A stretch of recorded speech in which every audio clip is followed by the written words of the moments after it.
Siku moja, kijana anayeitwa Max alikuwa katika safari yake.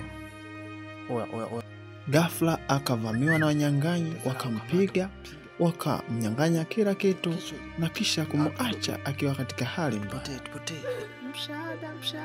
Kwa bahati akapita mchungaji mmoja.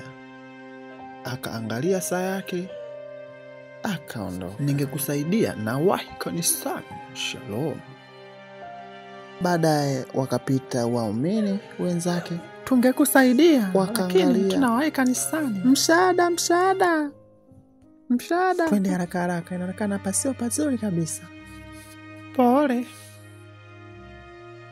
Kijana akabaki pale akiwa hana msaada. Lakini pia kwa bahati akapita mama mmoja mpita njia. Msaada.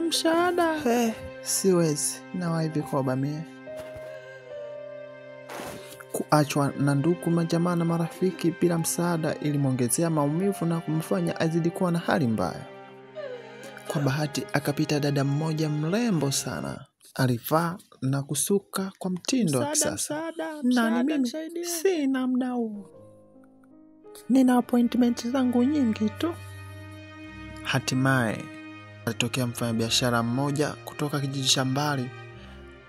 Alipita akiwa na mnyama wake punda, akielekea kijiji cha mbele kutafuta bidhaa. Sijui nimsaidie. Alipofika alijiuliza kwanza, kisha akamhurumia.